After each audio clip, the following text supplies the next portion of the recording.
इस वीडियो में हम आपको कुरान पाक की दो अजीम और बाबरकत सूरतें सुनाने जा रहे हैं, सूरह यासीन और सूरह रहमान। अगर आप इन दोनों सूरतों को सिर्फ एक मर्तबा भी दिल से सुन लें तो इंशाअल्लाह आपके बिगड़े हुए काम बनना शुरू हो जाएंगे। दोस्तों, सूरह यासीन को कुरान का दिल कहा जाता है और सूरह रहमान दिलों को सुकून देने वाली सूरत है। ये ऐसी बाबरकत सूरतें हैं कि जिस नेक मकसद के लिए भी न सुना जाए, अल्लाह के हुक्म से वो मकसद पूरा हो जाता है। जिस घर में इन सूरतों की तिलावत होती है वहां बेशुमार बरकतें नाजिल होती हैं और अल्लाह ताला इस घर के लोगों को परेशानियों और मुसीबतों से महफूज रखता है। अगर आप रोजाना सूरह यासीन और सूरह रहमान सुनने का मामूल बना लें तो कामयाबी आपका मुकद्दर बन सकती है। अगर आपको लगता है कि आपके घर या कारोबार पर किसी की नजर है या रिस्क में तंगी है तो अपने घर या दुकान में इन सूरतों को चलाएं। इंशाअल्लाह बुरी नजर, जादू और दीगर मनफी असरात खत्म हो जाएंगे और रिस्क में बेपनाह बरकत होगी। याद रखें, इन सूरतों को सिर्फ सुनना है, लेकिन शर्त यह है कि जब सुनना शुरू करें तो मुकम्मल सुने, अधूरा न छोड़ें। अगर आप कुरान पाक से मोहब्बत करते हैं तो इस वीडियो को अभी लाइक करें। आखिर में दुआ है, या अल्लाह जो लोग सूरह यासीन और सूरह रहमान को मुकम्मल सुनते हैं, अपनी रहमत से उनकी तमाम परेशानियां दूर फरमा, उनके बिगड़े काम बना दे और उनकी जायज हाजात को पूरा फरमा। आमीन। दोस्तों, कमेंट में आमीन जरूर लिखें, क्या पता किसकी जुबान से निकली दुआ कबूल हो जाए। अब अपने दिल में नेक मकसद रखकर इन मुबारक सूरतों को सुने। बिस्मिल्लाहिर्रहमानिर्रहीम।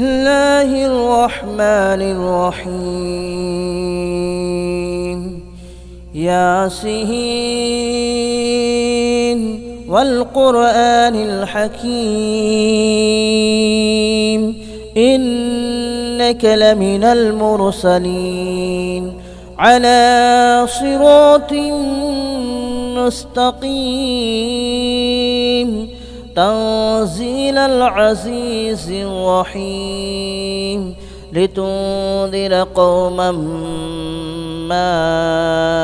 उन्ज़िर आबाउहुम फ़हुम गाफ़िलून। लक़द हक़्क़ल क़ौलु अला अक्सरिहिम फ़हुम ला युमिनून। इन्ना जअलना फ़ी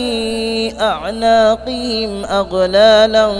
फ़हिय इलल अज़क़ानि फ़हुम मुक़महून। वजअलना मिन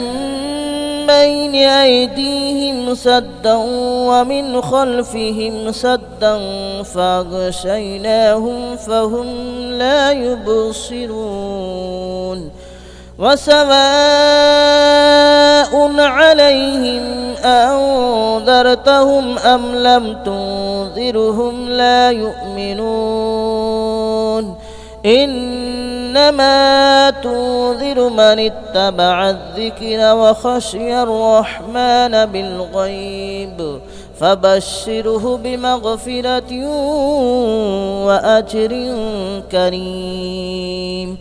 इन्ना नहनु नुह्यिल मौता व नक्तुब मा क़द्दमू व आसारहुम व कुल्ल शैइन अहसयनाहु फ़ी इमामिन मुबीन। वदरिब लहुम मसलन अस्हाबल क़रियह इज़ जाअहल मुरसलून। इज़ अरसलना इलैहिम इस्नैनि फ़कज़्ज़बूहुमा फ़अज़्ज़ज़ना बिसालिसिन फ़क़ालू इन्ना इलैकुम मुरसलून। क़ालू मा अंतुम इल्ला बशरुम मिस्लुना वमा अंज़लर रहमानु मिन शैइन इन अंतुम इल्ला तकज़िबून। क़ालू रब्बुना यअलमु इन्ना इलैकुम लमुरसलून वमा अलैना इल्लल बलागुल मुबीन। क़ालू इन्ना ततय्यरना बिकुम लइन लम तंतहू लनरजुमन्नकुम वलयमस्सन्नकुम मिन्ना अज़ाबुन अलीम। قالوا طائركم معكم أئن ذكرتم بل أنتم قوم مسرفون وجاء من أقصى المدينة رجل يسعى قال يا قوم اتبعوا المرسلين اتبعوا من لا يسألكم أجرا وهم مهتدون وما لي لا أعبد الذي فطرني وإليه ترجعون أأتخذ من دونه آلهة إن يردني الرحمن بضر لا تغن عني شفاءتهم شيئا ولا ينقذون إني إذا لفي ضلال مبين إني آمنت بربكم فاسمعون قيل ادخل الجنة قال يا ليت قومي يعلمون بما غفر لي ربي وجعلني من المكرمين وما أنزلنا على قومه من بعده من جود من السماء وما كنا منزلين إن كانت إلا صيحة واحدة فإذا هم خامدون يا حسرة على العباد ما يأتيهم من رسول إلا كانوا به يستهزئون ألم يروا كم أهلكنا قبلهم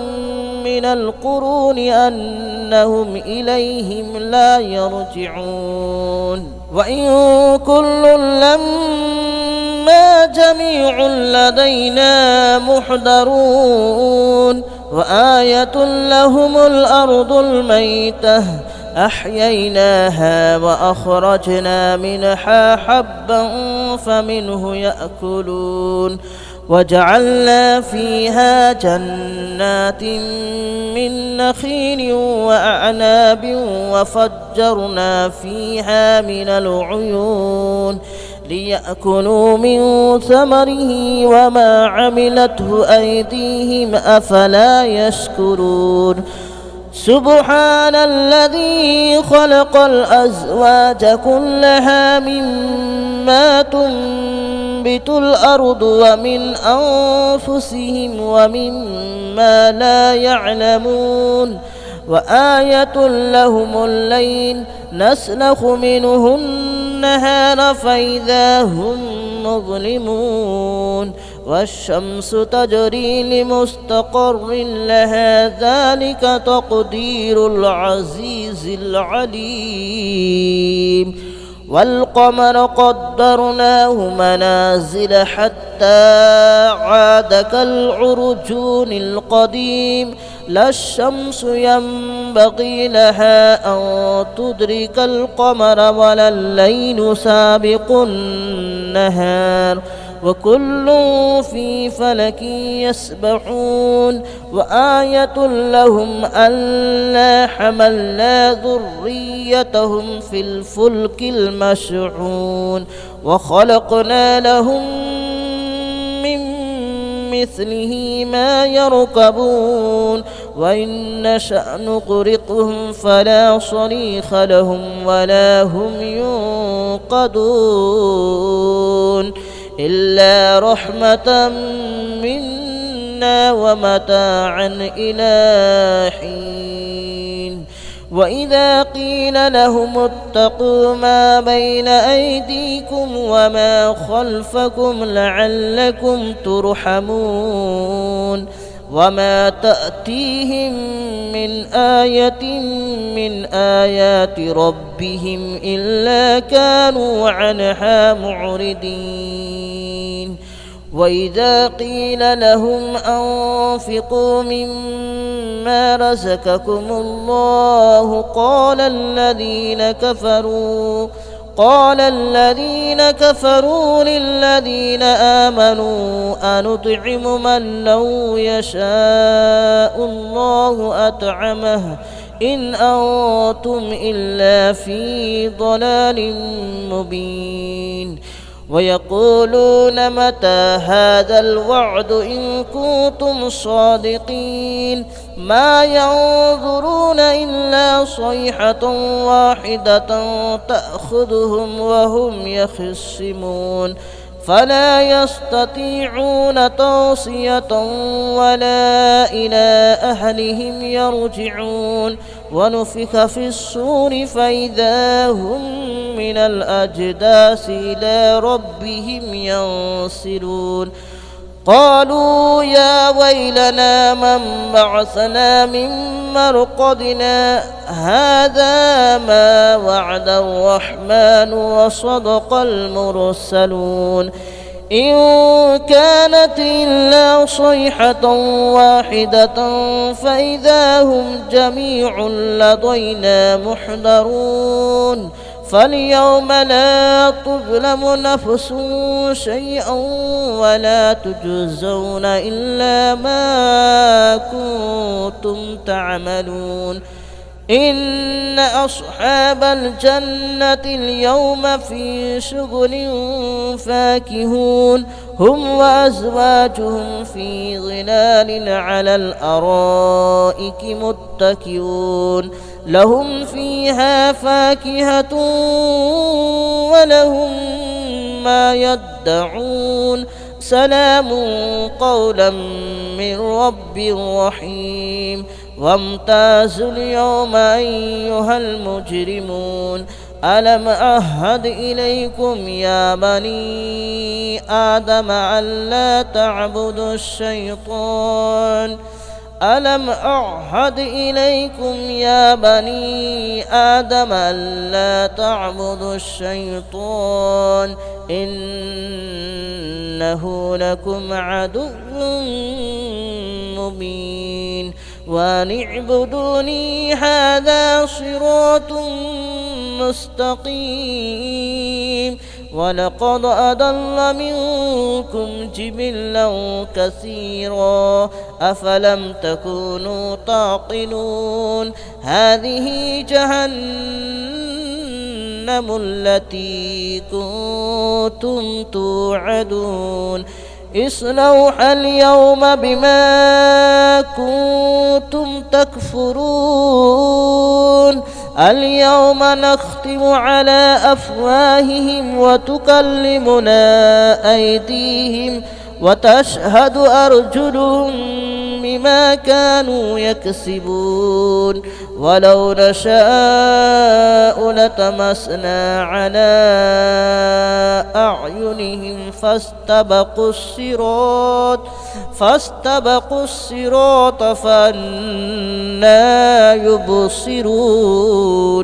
ولو نشاء لمسخناهم على مكانتهم فما استطاعوا مضيا ولا يرجعون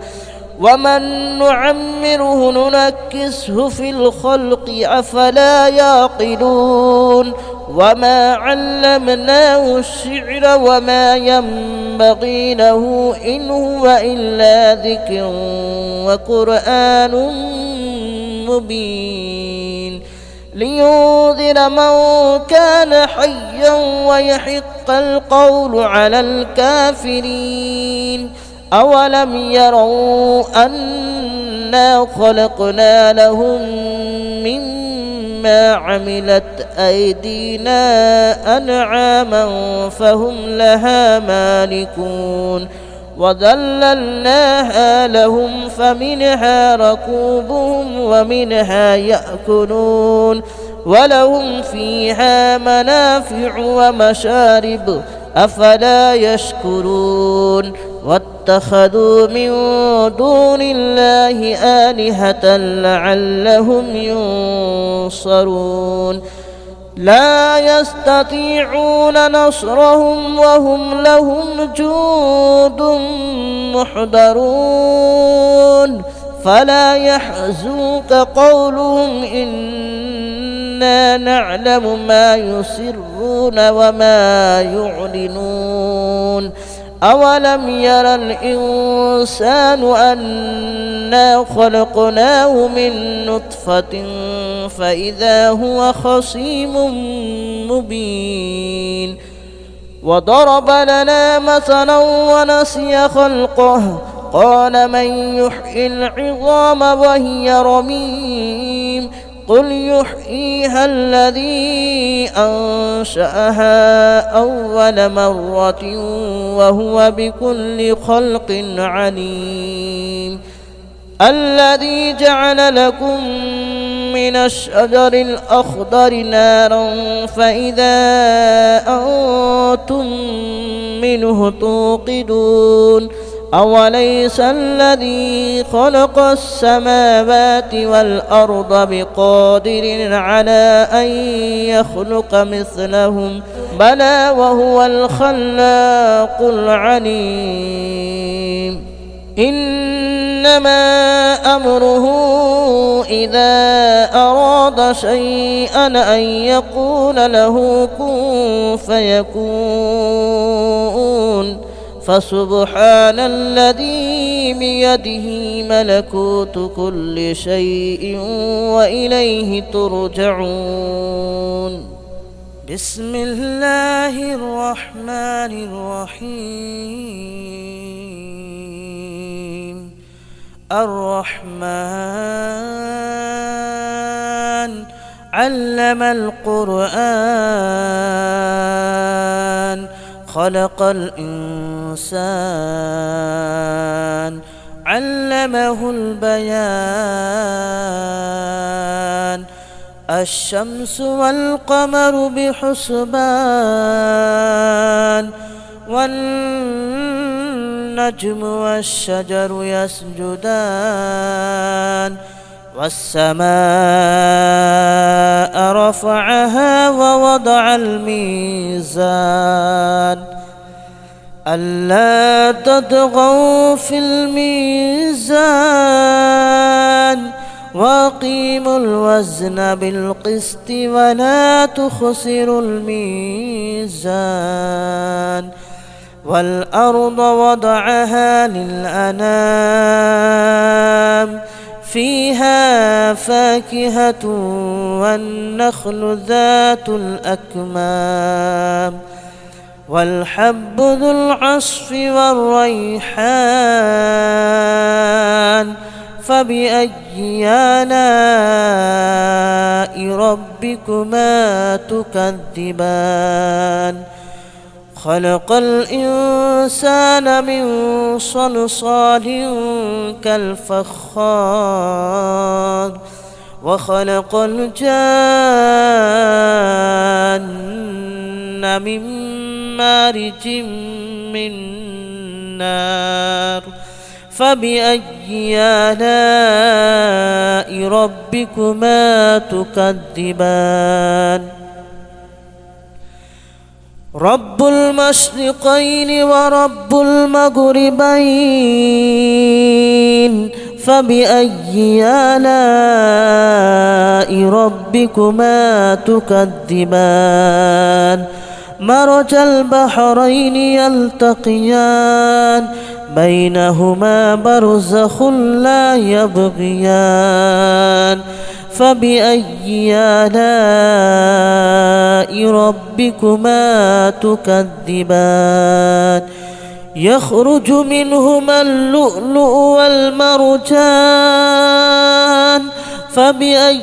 آلاء ربكما تكذبان وله الجوار المنشآت في البحر كالأعلام فبأي آلاء ربكما تكذبان كل من عليها فان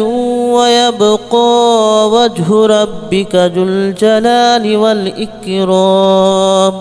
فبأي آلاء ربكما تكذبان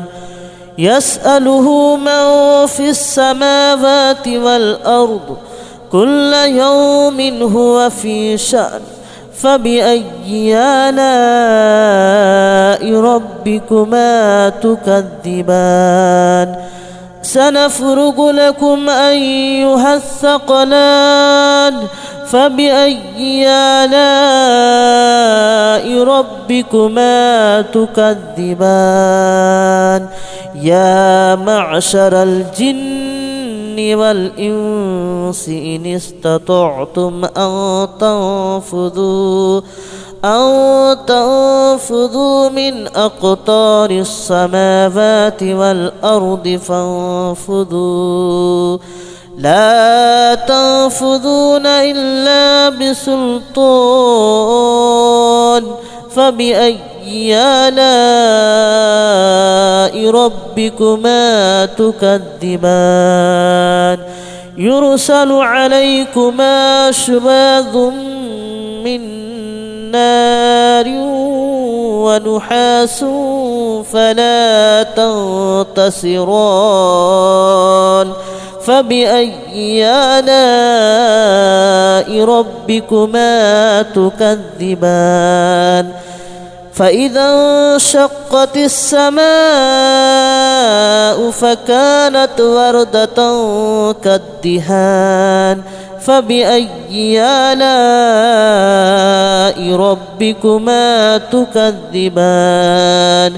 فيومئذ لا يسأل عن ذنبه إنس ولا جان فبأي آلاء ربكما تكذبان يعرف المجرمون بسيماهم فيؤخذ بالنواصي والأقدام فبأي آلاء ربكما تكذبان هذه جهنم التي يكذب بها المجرمون يطوفون بينها وبين حميم آن فبأي آلاء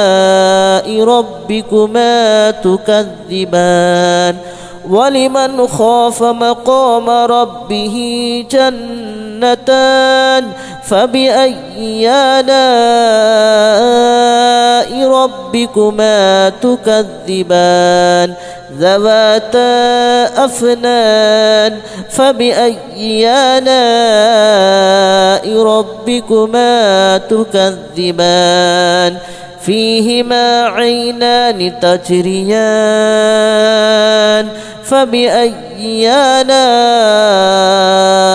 ربكما تكذبان فيهما من كل فاكهة زوجان فبأي آلاء ربكما تكذبان متكئين على فرش بطائنها من استبرق وجنى الجنتين دان فبأي آلاء ربكما تكذبان فيهن قاصرات الطرف لم يطمثهن إنس قبلهم ولا جان فبأي آلاء ربكما تكذبان كأنهن الياقوت والمرجان فبأي آلاء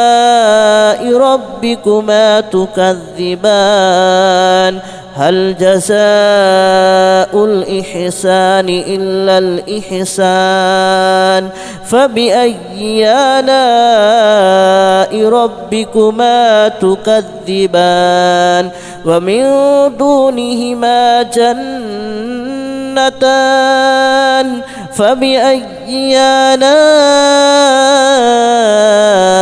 ربكما تكذبان مدهامتان فبأي آلاء ربكما تكذبان فيهما عينان نضاختان فبأي آلاء ربكما تكذبان فيهما فاكهة ونخل ورمان فبأي آلاء ربكما تكذبان فيهن خيرات حسان فبأي آلاء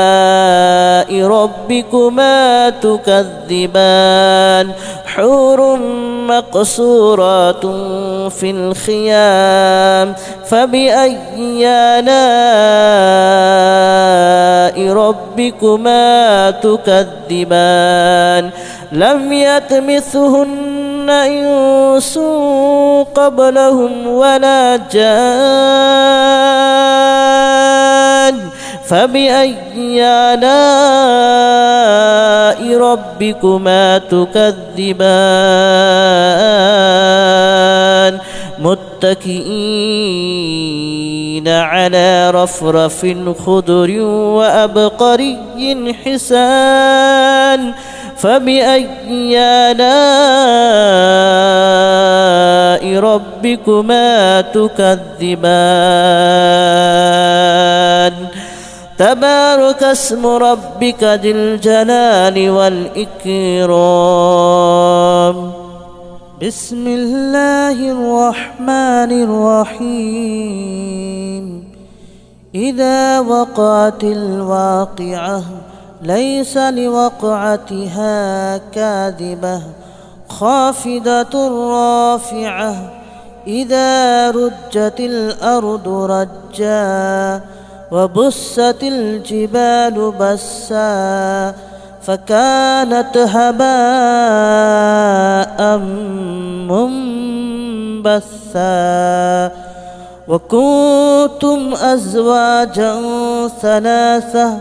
فأصحاب الميمنة ما أصحاب الميمنة وأصحاب المشأمة ما أصحاب المشأمة والسابقون السابقون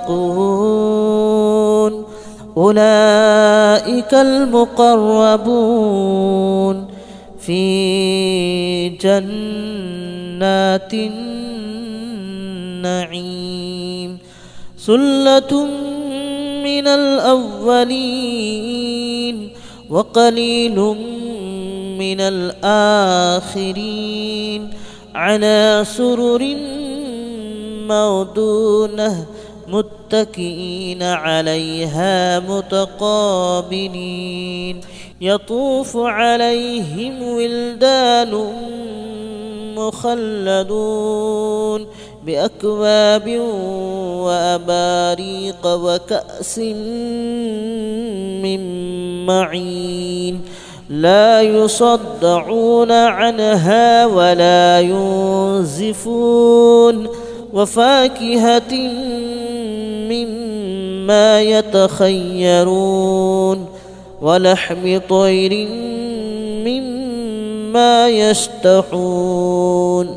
وحور عين كأمثال اللؤلؤ المكنون جزاء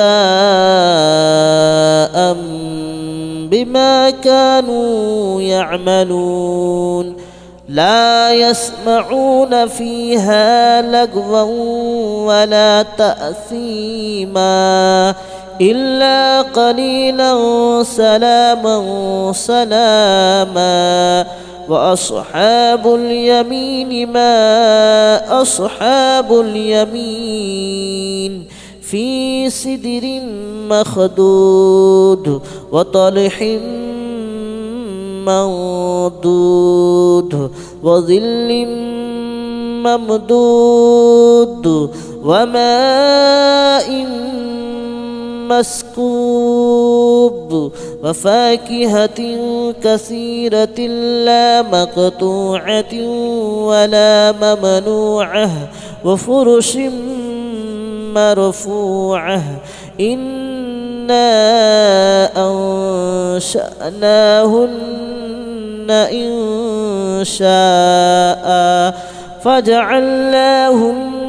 أبكارا عربا أترابا لأصحاب اليمين ثلة من الأولين وثلة من الآخرين وأصحاب الشمال ما أصحاب الشمال في سموم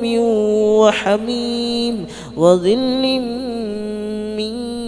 يحموم لا بارد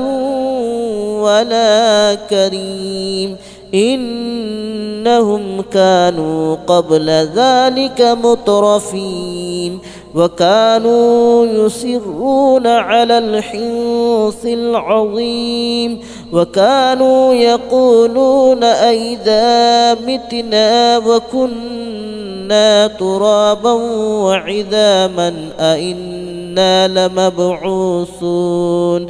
أو آباؤنا الأولون قل إن الأولين والآخرين لمجموعون إلى ميقات يوم معلوم ثم إنكم أيها الضالون المكذبون لآكلون من شجر من زقوم فمالئون منها البطون فشاربون عليه من الحميم فشاربون شرب الحميم هذا نزلهم يوم الدين نحن خلقناكم فلولا تصدقون أفرأيتم ما تمنون أأنتم تخلقونه أم نحن الخالقون نحن قدرنا بينكم الموت وما نحن بمسبوقين على أن نبدل أمثالكم وننشئكم فيما لا تعلمون ولقد علمتم النشأة الأولى فلولا تذكرون أفرأيتم ما تحرثون أأنتم تزرعونه أم نحن الزارعون لو نشاء لجعلناه هطاما فظلتم تفكهون إنا لمغرمون بل نحن محرومون أفرأيتم الماء الذي تشربون أأنتم أنزلتموه من المزن أم نحن المنزلون لو نشاء جعلناه أجاجا فلولا تشكرون أفرأيتم النار التي تورون أأنتم أنشأتم شجرتها أم نحن المنشئون نحن جعلناها تذكرة ومتاعا للمتقين نحن جعلناها تذكرة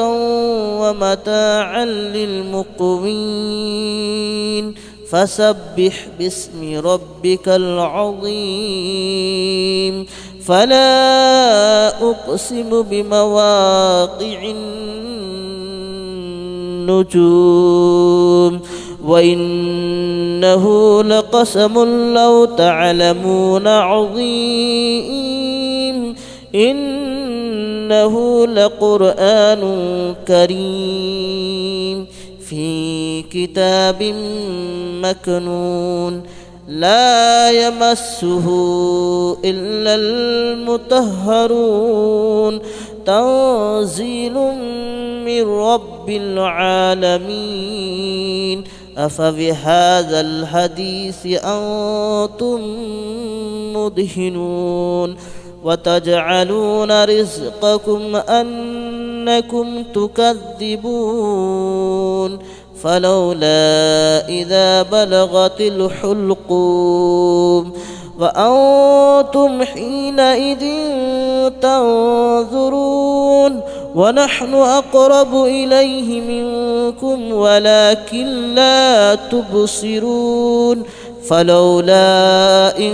كنتم غير مدينين ترجعونها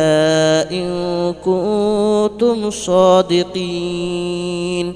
فأما إن كان من المقربين فروح وريحان وجنة نعيم وأما إن كان من أصحاب اليمين فسلام لك من أصحاب اليمين وأما إن كان من المكذبين الضالين فنزل من حميم وتصلية جحيم إن هذا لهو حق اليقين فسبح باسم ربك العظيم بسم الله الرحمن الرحيم ياسين والقرآن الحكيم إنك لمن المرسلين على صراط مستقيم تنزيل العزيز الرحيم لتنذر قوما ما أنذر آباؤهم فهم غافلون لقد حق القول على أكثرهم فهم لا يؤمنون إنا جعلنا في أعناقهم أغلالا فهي إلى الأذقان فهم مقمحون وجعلنا من بين أيديهم سدا ومن خلفهم سدا فأغشيناهم فهم لا يبصرون وسواء عليهم أنذرتهم أم لم تنذرهم لا يؤمنون إنما تنذر من اتبع الذكر وخشي الرحمن بالغيب فبشره بمغفرة وأجر كريم إنا نحن نحيي الموتى ونكتب ما قدموا وآثارهم وكل شيء أحصيناه في إمام مبين واضرب لهم مثلا أصحاب القرية إذ جاءها المرسلون إذ أرسلنا إليهم اثنين فكذبوهما فعززنا بثالث فقالوا إنا إليكم مرسلون قالوا ما أنتم إلا بشر مثلنا وما أنزل الرحمن من شيء إن أنتم إلا تكذبون قالوا ربنا يعلم إنا إليكم لمرسلون وما علينا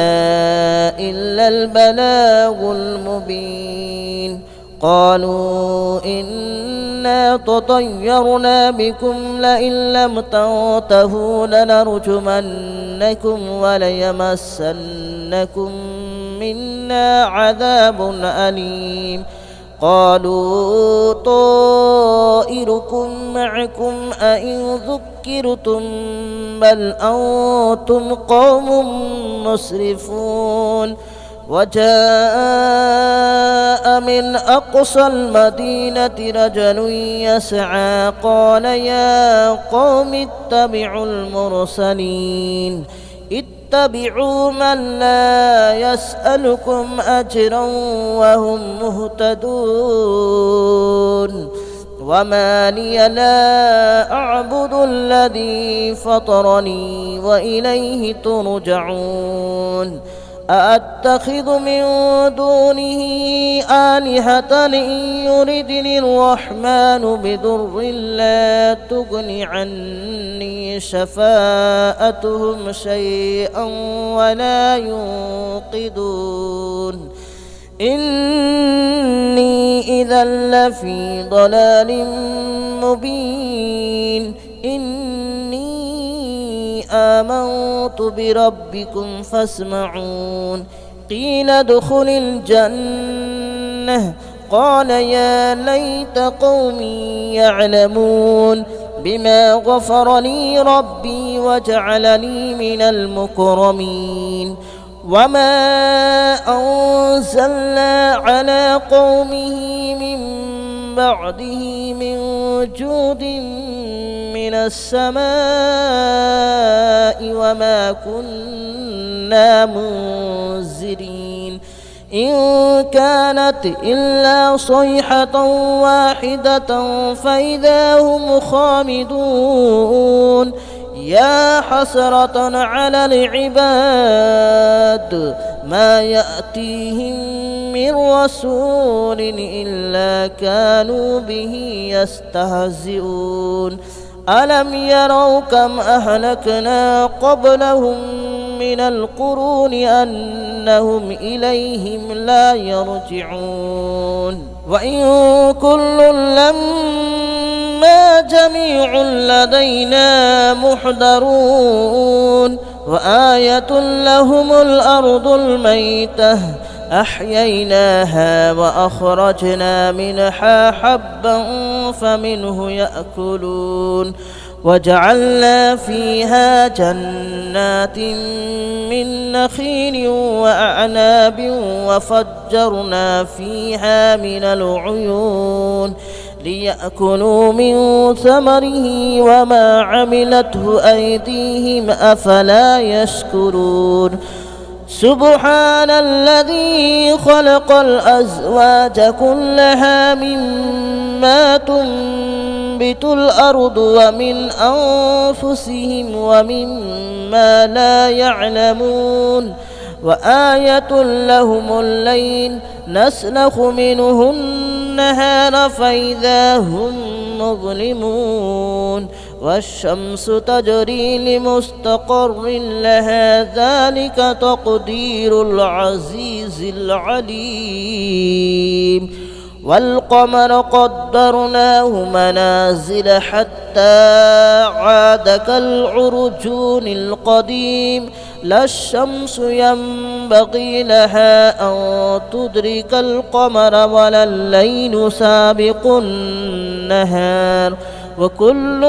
في فلك يسبحون وآية لهم ألا حملنا ذريتهم في الفلك المشحون وخلقنا لهم من مثله ما يركبون وإن نشأ نغرقهم فلا صريخ لهم ولا هم ينقذون إلا رحمة منا ومتاعا إلى حين وإذا قيل لهم اتقوا ما بين أيديكم وما خلفكم لعلكم ترحمون وما تأتيهم من آية من آيات ربهم إلا كانوا عنها معرضين وإذا قيل لهم أنفقوا مما رزقكم الله قال الذين كفروا للذين آمنوا أنطعم من لو يشاء الله أطعمه إن أنتم إلا في ضلال مبين ويقولون متى هذا الوعد إن كنتم صادقين ما ينظرون إلا صيحة واحدة تأخذهم وهم يخصمون فلا يستطيعون توصية ولا إلى أهلهم يرجعون ونفخ في الصور فإذا هم من الأجداث إلى ربهم ينسلون قالوا يا ويلنا من بعثنا من مرقدنا هذا ما وعد الرحمن وصدق المرسلون إن كانت إلا صيحة واحدة فإذا هم جميع لدينا محضرون فاليوم لا تظلم نفس شيئا ولا تجزون إلا ما كنتم تعملون إن أصحاب الجنة اليوم في شغل فاكهون هم وأزواجهم في ظلال على الأرائك متكئون لهم فيها فاكهة ولهم ما يدعون سلام قولا من رب رحيم وامتازوا اليوم أيها المجرمون ألم أعهد إليكم يا بني آدم ألا تعبدوا الشيطان ألم أعهد إليكم يا بني آدم ألا تعبدوا الشيطان إنه لكم عدو مبين وأن اعبدوني هذا صراط مستقيم ولقد أضل منكم جبلا كثيرا أفلم تكونوا تعقلون هذه جهنم التي كنتم توعدون اصلوها اليوم بما كنتم تكفرون اليوم نختم على أفواههم وتكلمنا أيديهم وتشهد أرجلهم بما كانوا يكسبون ولو نشاء لتمسنا على أعينهم فاستبقوا الصراط فأنى يبصرون ولو نشاء لمسخناهم على مكانتهم فما استطاعوا مضيا ولا يرجعون ومن نعمره ننكسه في الخلق أفلا يعقلون وما علمناه الشعر وما ينبغي له إن هو إلا ذكر وقرآن مبين لينذر من كان حيا ويحق القول على الكافرين أولم يروا أنا خلقنا لهم مما عملت أيدينا أنعاما فهم لها مالكون وذللناها لهم فمنها ركوبهم ومنها يأكلون ولهم فيها منافع ومشارب أفلا يشكرون واتخذوا من دون الله آلهة لعلهم ينصرون لا يستطيعون نصرهم وهم لهم جند محضرون فلا يحزنك قولهم إنا نعلم ما يسرون وما يعلنون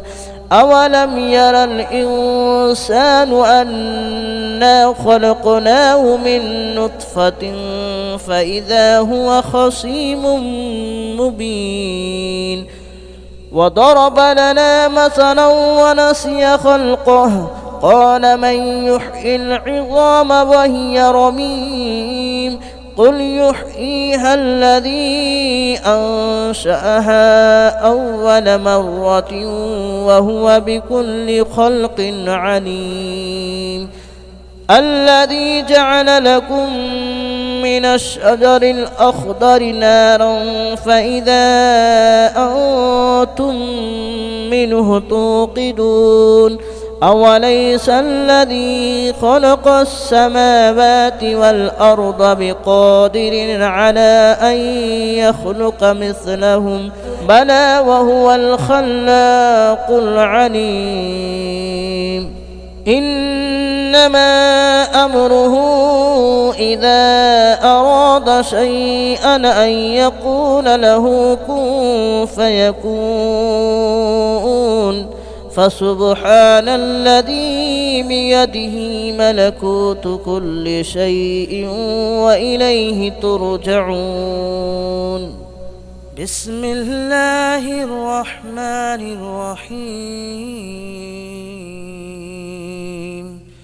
الرحمن علم القرآن خلق الإنسان علمه البيان الشمس والقمر بحسبان والنجم والشجر يسجدان والسماء رفعها ووضع الميزان ألا تطغوا في الميزان وأقيموا الوزن بالقسط ولا تخسروا الميزان والأرض وضعها للأنام فيها فاكهة والنخل ذات الأكمام والحب ذو العصف والريحان فبأي آلاء ربكما تكذبان خلق الإنسان من صلصال كالفخار وخلق الجان من مارج من نار فبأي آلاء ربكما تكذبان رب المشرقين ورب المغربين فبأي آلاء ربكما تكذبان مرج البحرين يلتقيان بينهما برزخ لا يبغيان فبأي آلاء ربكما تكذبان يخرج منهما اللؤلؤ والمرجان فبأي آلاء ربكما تكذبان وله الجوار المنشآت في البحر كالأعلام فبأي آلاء ربكما تكذبان كل من عليها فان ويبقى وجه ربك ذو الجلال والإكرام فبأي آلاء ربكما تكذبان يسأله من في السماوات والأرض كل يوم هو في شأن فبأي آلاء ربكما تكذبان سنفرغ لكم أيها الثقلان فبأي آلاء